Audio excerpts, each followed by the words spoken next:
Nel video di oggi torniamo a parlare di Photoshop ed in particolare andiamo a vedere lo strumento pennello correttivo al volo per utilizzarlo in maniera più precisa per correggere i nostri difetti.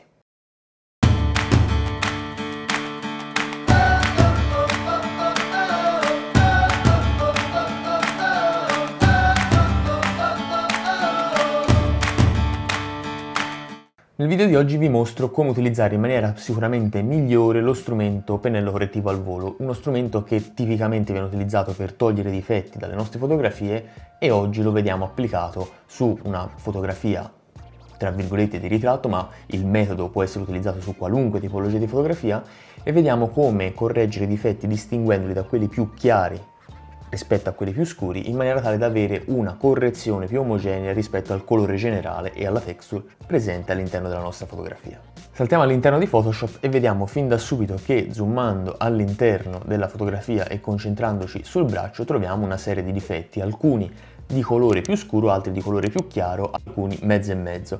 Vediamo quindi come utilizzare il pennello correttivo al volo per ottenere una correzione sicuramente ottima dal punto di vista colore, luci e texture. Infatti se io vado a creare un nuovo livello vuoto sul quale inseriremo le nostre modifiche, vado quindi a selezionare poi il pennello correttivo al volo, in alto noto che è presente il metodo di fusione. Ci concentreremo su un metodo di fusione scurisci e uno schiarisci in base alla tipologia di difetto che vogliamo correggere. Per esempio andiamo a zoomare all'interno dello scatto concentrandoci in questa zona. Qua vediamo fin da subito che cosa? Un difetto, diciamo, più o meno pronunciato, ce ne sono diversi, ma questo in particolar modo presenta una porzione più chiara e una porzione più scura. Vi faccio vedere subito che cosa intendo. Prendiamo il pennello correttivo al volo, selezioniamo il metodo di fusione schiarisci. Quando utilizziamo schiarisci vuol dire che noi andiamo ad agire su quei difetti che hanno una colorazione più scura rispetto alla colorazione generale del nostro scatto. Quindi in questo specifico caso andiamo a correggere un qualcosa che ha una colorazione più scura rispetto al colore della pelle.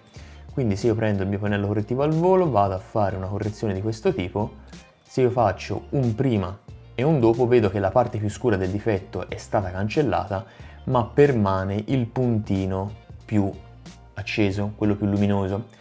Allora cosa succede? Se vado a cambiare invece il metodo di fusione da schiarisci a scurisci, la colorazione che andremo a intercettare e quindi a correggere sarà una colorazione più chiara rispetto alla colorazione generale della pelle. Quindi la parte più luminosa verrà a questo punto eliminata. E qui abbiamo un prima e un dopo. Qual è il vantaggio di utilizzare questo metodo rispetto ad esempio al pennello correttivo al volo con metodo di fusione normale, quindi quello classico?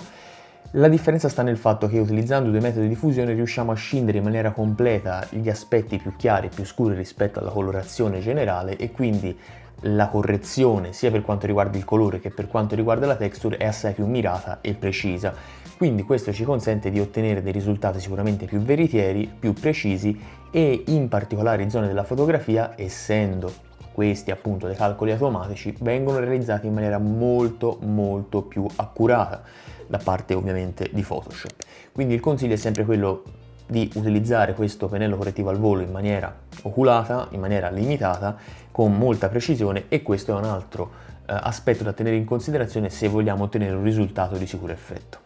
Continuiamo un attimo a vedere all'interno della nostra foto, per esempio, anche difetti di questo tipo. Difetti dove qui ci sono delle pieghe sulla schiena, andiamo a toccare diciamo delle colorazioni più scure rispetto alla colorazione generale ma un po' più sfocate. Creiamo quindi un altro livello vuoto, prendiamo sempre il pennello correttivo al volo e selezioniamo ovviamente il metodo di fusione schiarisci perché dobbiamo togliere dei difetti con colorazione più scura immersi in un contesto di colorazione della pelle diciamo generale più chiaro rispetto al difetto. In questo caso prendiamo il nostro pennello e iniziamo a fare una correzione abbastanza grossolana e una volta fatta questa facciamo la parte di sotto. Sto facendo tutto in maniera abbastanza grossolana, anche vicino al vestito, ok, e cerchiamo di correggere il tutto in modo abbastanza preciso. Quello che vi sto facendo vedere ora vale comunque anche per ovviamente le modifiche che sono state fatte in precedenza.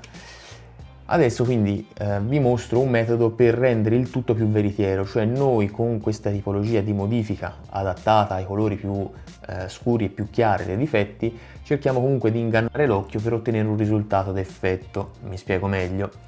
Questa sarebbe la correzione fatta a tutto schermo. Ovviamente vedo che comunque, essendo una parte più sfocata, i calcoli automatici di Photoshop non sono proprio granché. Potrei utilizzare un altro strumento come per esempio il pennello correttivo, ma non è questo il concetto che voglio farvi passare. Il concetto è il seguente: se io vado comunque a prendere un livello dove sono state fatte delle modifiche, più o meno belle che siano, gli vado ad abbassare l'opacità, per esempio da un 100 a un 60, io riesco a correggere il difetto mantenendolo comunque in minima parte presente all'interno della fotografia, e quindi ottengo un risultato molto più vero, perché bene o male io intravedo qualcosina di piegature, ma sono assai meno accentuate.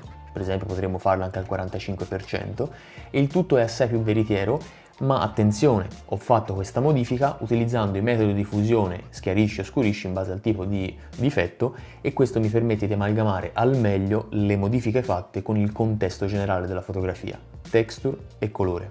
Se il video vi è piaciuto potete condividerlo con i vostri amici. Io sono Emanuele, come sempre mi trovate su YouTube ogni settimana con un nuovo video di Photoshop, fotografia e Lightroom. Se non vi siete ancora iscritti fate passaparola, il canale è Emanuele Brilli Photoshop and Photography. Noi ci vediamo alla prossima, ciao!